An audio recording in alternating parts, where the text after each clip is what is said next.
Livre-arbítrio, né? Livre-arbítrio é uma ideia, né? Uma concepção que é altamente defendida pela maioria das pessoas, né?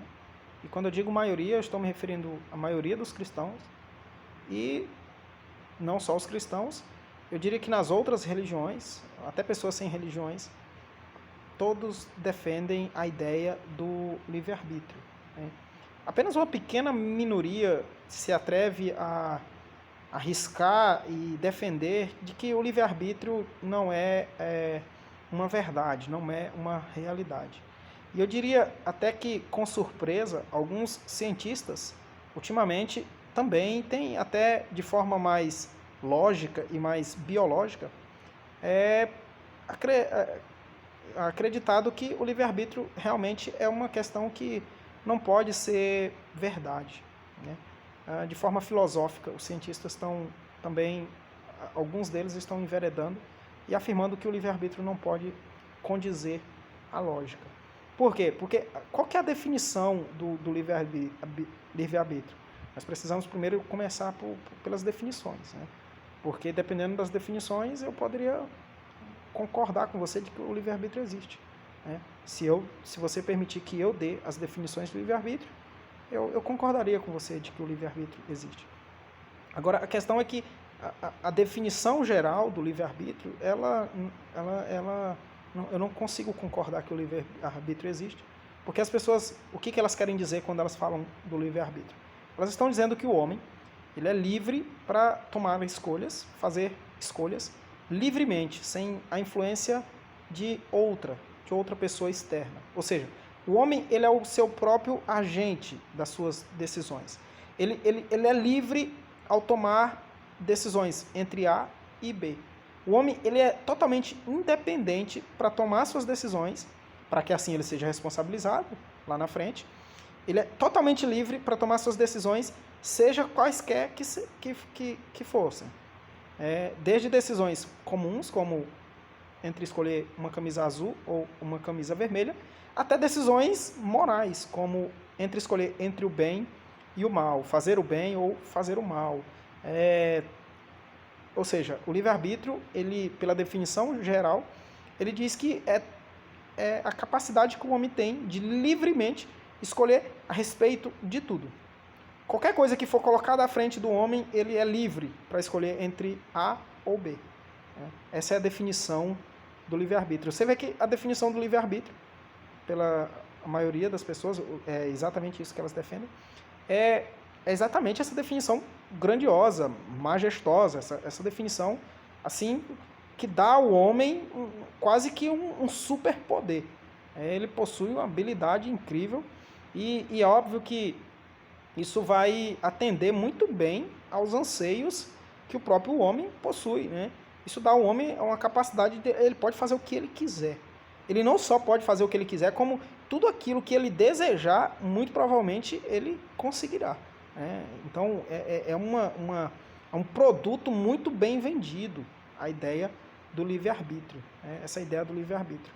E quando alguns cientistas, filósofos ou neurocientistas começam-se a aventurar e dizer que o homem não possui livre-arbítrio, é até interessante isso, porque estudando os neurônios, os cientistas perceberam que cada pensamento, cada decisão que o homem toma, qualquer ideia que surge na mente do homem, ela nunca é original em si mesma.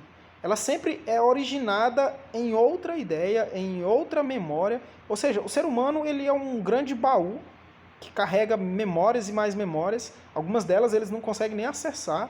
É o que chamamos de memórias inconscientes, do subconsciente. E cada decisão que você toma, ela, por mais que você pense, você não sabe dizer por que você está tomando aquela decisão, ela é justificada por algum outro pensamento que você já tinha anteriormente.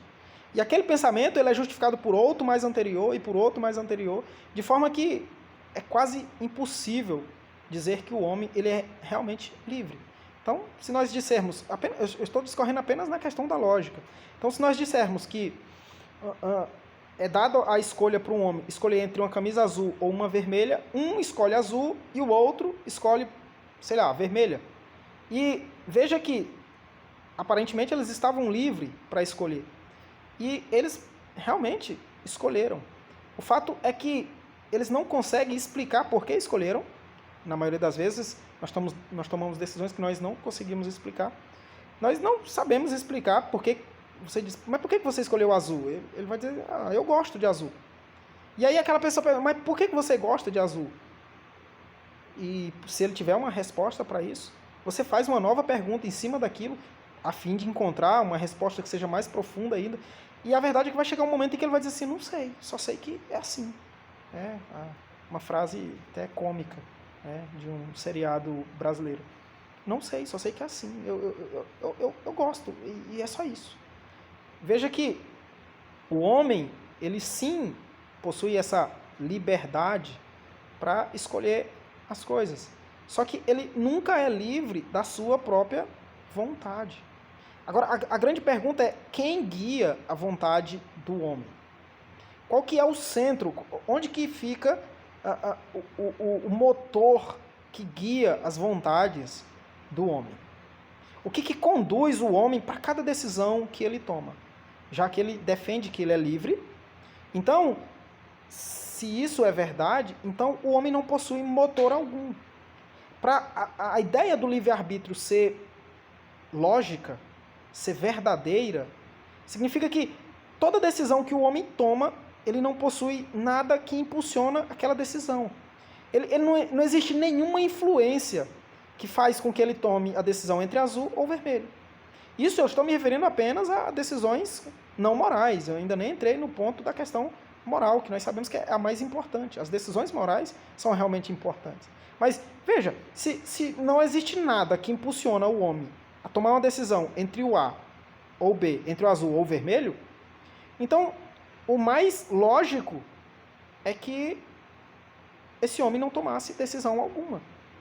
Veja, se você é colocado para tomar uma decisão, e se não existe nenhum peso, se não existe nenhuma disposição anterior que faz com que você escolha uma ou a outra, então significa que você não escolhe nada. Você nunca escolheria nada. Se o livre-arbítrio é como se diz ser, o homem ele é livre, ele sempre está numa folha em branco, quando ele vai tomar as decisões, ele está sempre livre.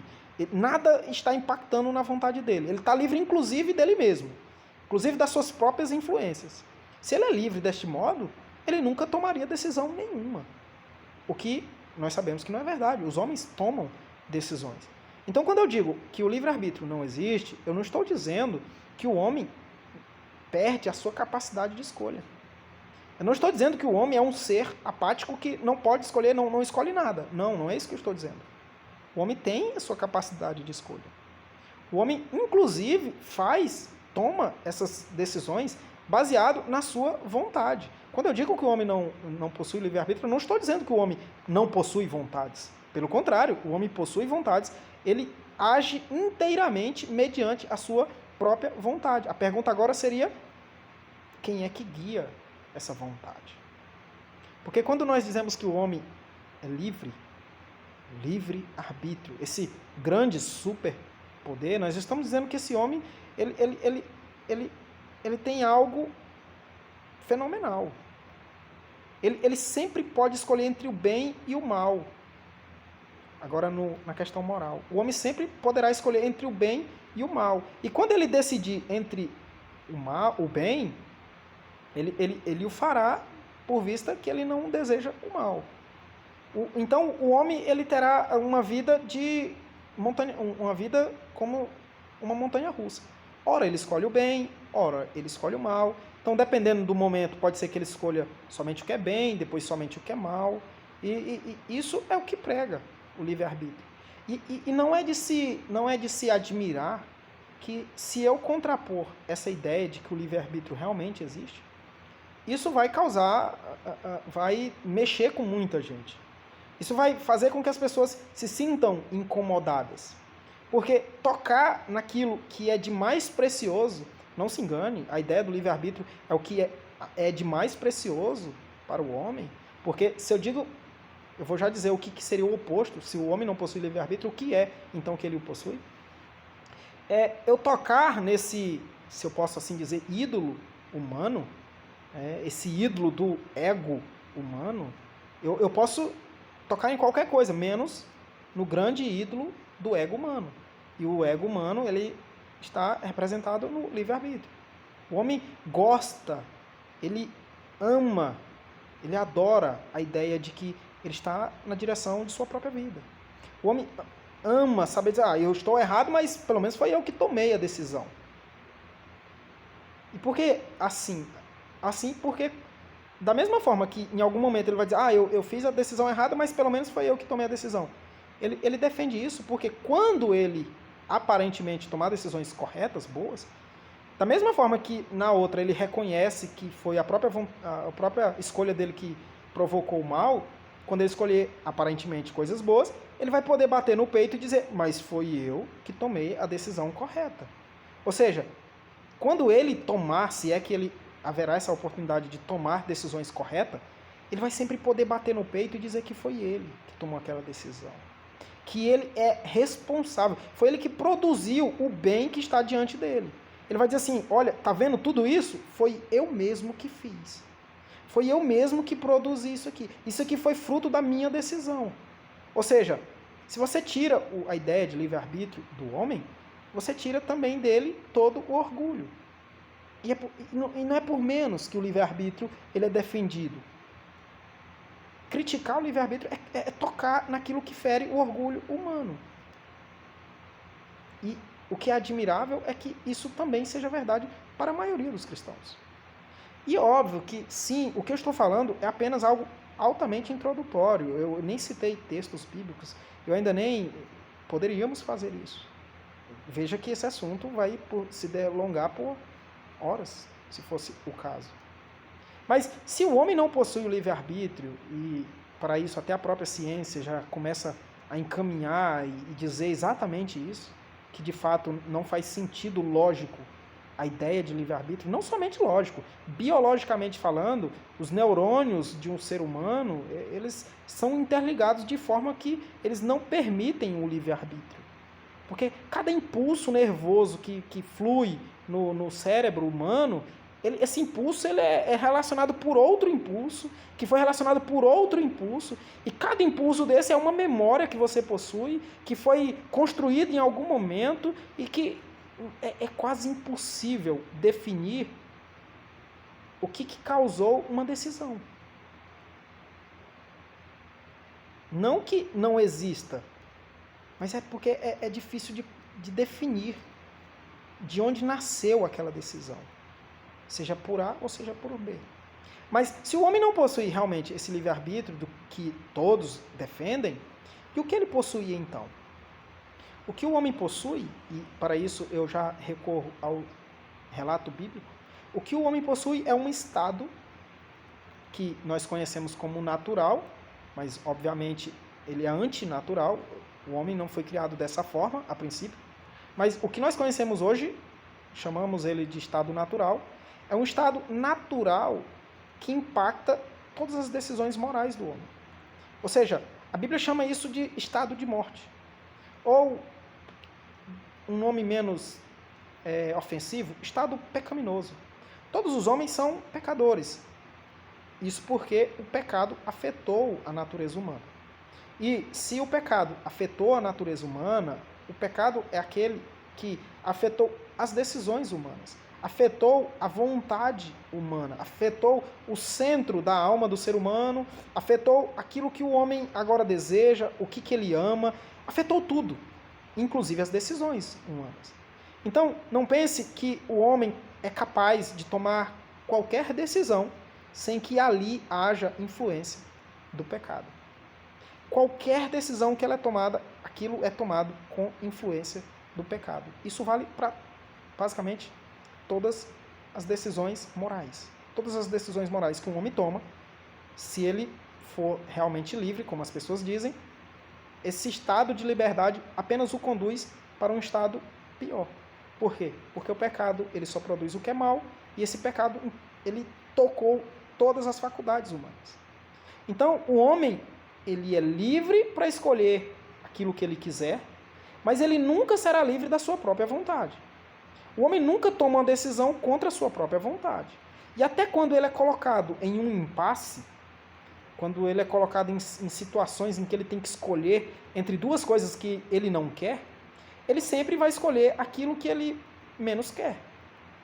Aquilo que ele não escolheria, mas como ele está no impasse, ele vai escolher. Ele, mesmo assim, ele ainda vai continuar escolhendo pela sua vontade. Ele nunca tomará decisões contra a sua própria vontade. Ele sempre tomará decisões de acordo com a sua vontade. Veja, por exemplo, um assalto. Um bandido, ele fala assim, olha, ou você me dá a sua carteira, ou eu vou tirar a sua vida. Ou seja, você vai ter que me dar uma das duas coisas, ou você me dá a sua vida, ou você me dá a carteira. Veja, um ser humano, ele, em situação comum, ele não gostaria, ele não entregaria nem a carteira e nem a vida. Mas como ele está no impasse, ele acaba tomando a decisão por aquilo que é mais precioso para ele, a vida. Mas ele não toma a decisão fora da sua vontade. Naquele caso, a sua vontade foi optar pela vida. Ele nunca é livre da sua própria vontade. E esse que é o problema. A vontade humana, ela foi ferida, ela foi tocada pelo pecado. Então significa que o homem sempre tomará decisões baseadas no pecado.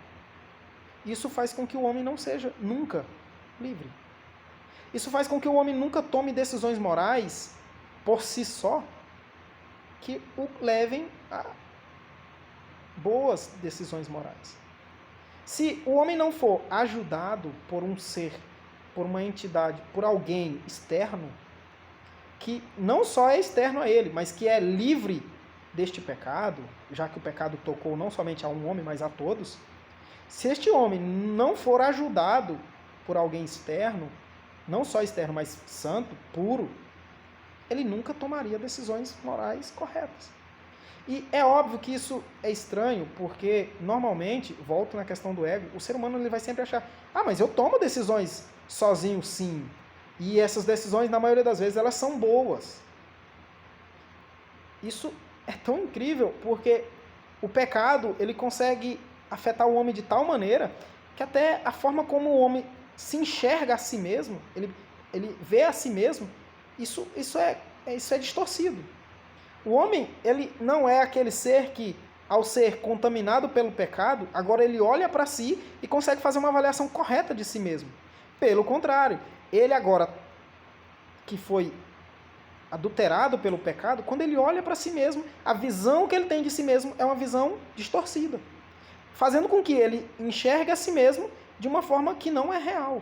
Ele olha e diz assim, olha, eu sei que eu tenho um pecado aqui, mas às vezes eu também faço as coisas corretas.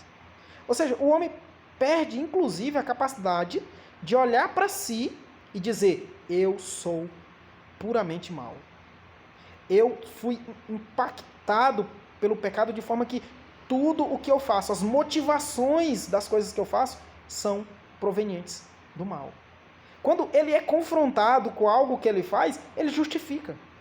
Quando ele é confrontado por algo errado, por alguma decisão moral que ele faz, se tiver uma mínima chance de responsabilizar outra pessoa, é exatamente isso que ele faz. Ele diz, mas não foi eu, foi fulano de tal, porque fulano... Ele sempre caça um meio de jogar a culpa em outro.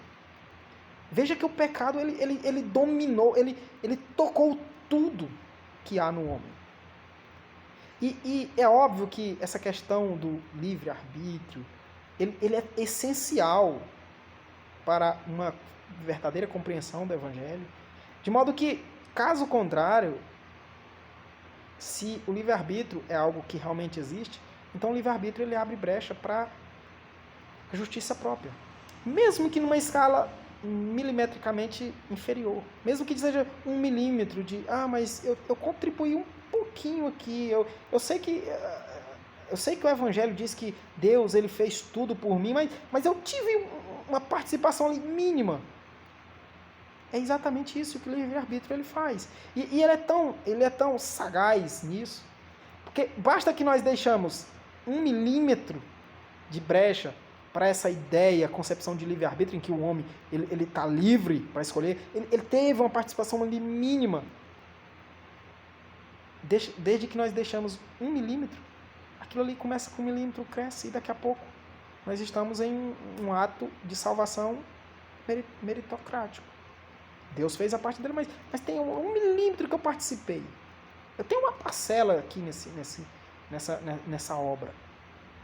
E obviamente que isso é totalmente contra o Evangelho. Isso porque existem inúmeros outros textos onde nós vamos entender que esta é a verdadeira condição do homem. Ele foi impactado de forma que ele não é livre. Até Cristo vir e fazer a sua boa obra em um ser, redimi-lo, o homem não é livre. Veja, Cristo fez tudo. Ele vai, salva, ele faz todo o trabalho. Cristo ele não vem para dar aos homens uma oportunidade de salvação. Cristo não vem e oferece oportunidades de salvação de forma que agora o homem escolhe entre o bem e o mal. Agora o homem tem a capacidade, inclusive, de como poderia dizer, de frustrar a Cristo. Imagina Cristo, olha, eu queria tanto que você se salvasse, eu fiz tudo por você, eu fiz o impossível por você, eu fiz o que ninguém faria, e mesmo assim você ainda toma a decisão errada. Isso seria a descrição de uma frustração de Cristo. Seria a frustração de Cristo querer salvar alguém e essa pessoa não querer de volta. Já consegue imaginar isso? Cristo frustrado porque ele queria tanto salvar alguém e aquela pessoa não quer de volta. Não quer ele de volta. Não faz o menor sentido isso. Pelo contrário, a descrição, a beleza do Evangelho está no fato em que aqueles que são salvos são aqueles que nunca quiseram. São aqueles que nunca escolheram a Cristo. São aqueles que, por si mesmo, eles nunca desejaram. E eles nunca desejariam a Cristo. Como todos não desejaram e como todos não desejariam a Cristo nunca.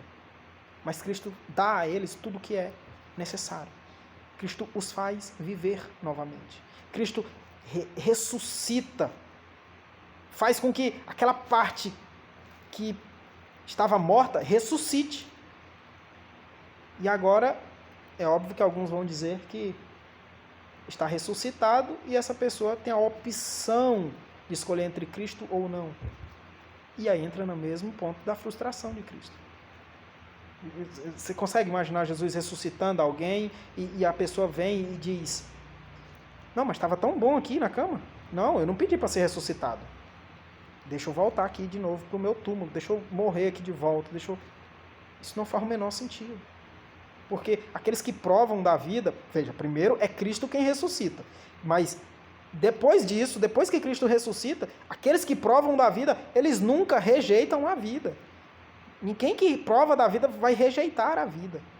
Pelo contrário, viverá e terá gozo na vida que ele recebeu, a vida em Cristo. E obviamente que o livre-arbítrio em nada contribuiu para estas coisas. O livre-arbítrio não nos ajuda em nada. Porque se tem alguma coisa que nós podemos chamar de livre-arbítrio, se é que podemos chamar assim, e eu estou tentando aqui desconstruir, não existe de fato essa ideia de livre-arbítrio. Se existe qualquer coisa parecida com essa ideia de livre-arbítrio, evidentemente isso só nos prejudica. Isso só nos faz distanciar cada vez mais de Cristo. Se você associar a palavra livre-arbítrio com a questão de escolha, decisão e a capacidade de fazer escolhas, obviamente essas escolhas só nos têm conduzido nós para distante de Cristo, para longe de Deus. Então, o livre-arbítrio em nada nos ajudou. E se o livre-arbítrio em nada nos ajudou, então significa que o livre-arbítrio é uma ideia morta. Não faz sentido algo servir para um fim e ela não serve para aquele mesmo fim. Se o livre-arbítrio é aquilo que dá-nos a capacidade de escolher entre Deus e o mal, mas esse livre-arbítrio nunca nos faz escolher a Deus, então o livre-arbítrio não está servindo. Se não está servindo, então é porque ele não existe. E se ele não existe é porque é banal. Essa ideia simplesmente não existe. Não existe. Deus ele vem e faz tudo por nós. Até o ato de você abrir a sua boca e dizer: eu quero. Na verdade, foi Ele que te deu. Ele te ressuscitou para você dizer: eu quero. Ele vem e faz uma obra naqueles que Ele deseja salvar. E aí, baseado nisso, a pessoa diz: eu quero. E óbvio que isso vai implicar em muitas outras coisas em que as pessoas vão achar difíceis demais. Como, por exemplo, a ideia de achar que, por causa que os homens não possuem o livre-arbítrio, Tem gente que está querendo a Deus, mas Deus, por não ter escolhido eles, essa pessoa vai perecer, porque Deus não escolheu ela. Veja, a ideia de que o livre-arbítrio não existe, ela é para mostrar que ninguém queria, ninguém quer, ninguém desejou, ninguém buscou a Deus. Não há ninguém que faça o bem, ao que o texto bíblico fala. Ou seja, aqueles que escolheram a Cristo, eles o fizeram porque Cristo fez por eles tudo. Então, o ato de escolher foi um ato secundário. Primeiro Cristo escolheu eles, e depois eles escolheram a Cristo. Mas primeiro foi Deus que fez tudo por eles. Ressuscitou eles, tirou eles do seu estado de morte, fez com que eles vivessem. E aí sim, eles responderam positivamente a Cristo. Todos que Cristo faz isso, respondem positivamente a Ele. E aqueles outros que não responderam positivamente para Cristo, eles não estão buscando a Cristo. Eles não estão... Eu quero, mas não tem jeito. Eu quero, mas Deus não me escolheu. Não existe isso. Não existe isso. Porque tal como eles, nós éramos. Nós não queríamos. Nós não buscávamos. E até a ideia, porque o homem é um ser religioso, e até quando o homem se envolve com a religião, que não é a verdadeira fé, eles o fazem de forma a confrontar Deus. Eles não estão fazendo aquilo para adorar a Deus. Romanos 1:18 vai dizer isso. Eles não estão fazendo aquilo porque querem a Deus. É justamente o contrário. O Deus que eles estão querendo ali é um Deus interno. É o próprio ego. E para esse, o próprio livre-arbítrio serve também. É por isso que o livre-arbítrio é defendido. Ele está servindo aquele próprio ego. Não existe ninguém buscando a Deus. Ninguém. Nós não estávamos buscando a Deus. Os homens não estão buscando a Deus. Então não é injustiça da parte de Deus escolher uns e outros não. Por quê? Porque ninguém queria. Ninguém queria. Estavam todos perecendo. Se Deus não salva ninguém, Deus não é injusto. E porque agora Deus salva alguns, Ele também não é injusto, já que todos estavam perecendo. Deus não é obrigado a salvar todos para que Ele seja justo. Veja, existe 1 trilhão de pessoas que estavam descendo ao inferno. Deus salvar uma única pessoa. Ele disse, não, essa aqui não vai para o inferno, essa aqui eu vou salvar. Não, Deus salvar uma única pessoa não obriga que Ele tem que salvar todo o resto. Pelo contrário, Ele é livre. E aí nesse ponto nós podemos dizer que Deus é o único ser realmente livre. Deus é o único ser que toma decisões em si mesmo, que nada o influencia. E é por esse motivo que o livre-arbítrio não pode ser realidade. Porque ele acaba de ser uma ideia que põe em xeque a própria liberdade de Deus. Se você analisar bem, a liberdade humana, como é pregada pelo livre-arbítrio, coloca em xeque a liberdade de Deus. Deus acaba por criar seres independentes dele mesmo. É isso que você acredita? Muito provavelmente, se você for cristão, não. Mas é isso que o livre-arbítrio defende. Você já viu aquela frase ridícula, onde alguém fala, Deus é muito poderoso, mas será se Deus pode criar uma pedra maior do que ele? Uma pedra... Não é que seja maior. Uma pedra que seja do mesmo tamanho que ele. Uma pedra que seja tão pesada quanto ele, que ele não dá conta de levantar essa pedra. Já viu esse jogo de palavras ridículo? Já viu, né? E que resposta que nós damos para isso? Isso é ridículo. Isso não faz sentido. Deus nunca faria isso. Deus não faz coisas que vão se opor a Ele mesmo. Deus não vai fazer algo que vai limitar Ele mesmo, no sentido do seu poder. Então veja, se Deus ele tem poder para fazer o que Ele quer, então significa que esse poder que Ele tem para fazer o que Ele quer, inclusive, está sobre os homens. Então não pode haver uma ideia de livre-arbítrio, sendo que o livre-arbítrio é aquela parte em que Deus faz algo, dá para o homem, aí Deus diz assim, opa, eu queria entrar, mas a porta está fechada. Por que não entra? Não, porque eu mesmo fiz a porta, eu não posso passar. Eu mesmo fiz essa porta. Para o homem se esconder lá dentro, e aí eu não posso entrar, porque eu fiz, e eu tenho que respeitar o homem agora. É a pedra. É a pedra. Então Deus deixou de ser livre Porque ele criou seres livres. O ser humano agora, por esse tal do livre-arbítrio, criou uma cúpula onde Deus não pode interferir. Deus não pode interferir no livre-arbítrio do homem, porque assim Deus estaria... O quê? A ideia do livre-arbítrio fere a ideia de liberdade do próprio Deus. Não pode ser real isso. É claro que não. E nós temos inúmeros motivos para crer, inclusive na Bíblia, que Deus sim infere o livre-arbítrio humano. Livre-arbítrio. Deus sim infere a vontade humana. E quando ele o faz, ele não é injusto. E quando ele o faz, ele não deixa de ser bom. Por quê? Porque ele é livre para fazer o que quiser. E somente uma mente insana poderia dizer que nesses moldes Deus ele é mau. Porque ele não dá ao homem uma liberdade tal como ele tem. Somente alguém insano poderia dizer assim, se o homem não é livre dessa forma, então Deus não é bom. Somente alguém insano. Porque o que você não percebe é que o livre-arbítrio é algo que somente Deus tem. Então você acaba de vender ao homem uma ideia de que ele deve ter algo que somente Deus tem. A liberdade suprema para escolher a respeito de tudo. É óbvio que somente o homem tem isso.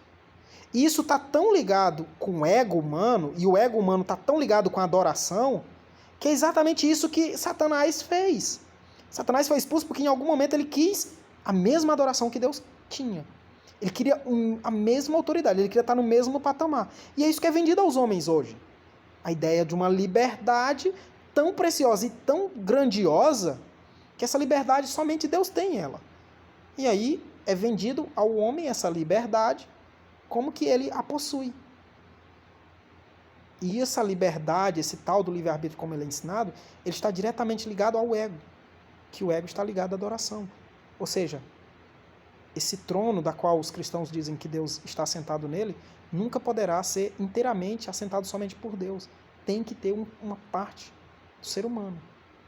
Mas nós sabemos que Deus não divide a sua glória, não divide o seu trono, e deste modo, nós somos altamente dependentes de Deus. Se nós somos salvos, fomos salvos por Ele, por uma obra inteiramente dele, o tempo todo. Ele nos salvou, Ele garantiu a nossa salvação, Ele persiste em nos dar a certeza da salvação e Ele haverá de nos glorificar eternamente, no final. Porque isso, de forma que, como toda a obra foi dele, e nós apenas o objeto da sua salvação, então a glória é toda para Ele. Então, no final, tudo volta para Ele. Mas não fomos nós que criamos isso.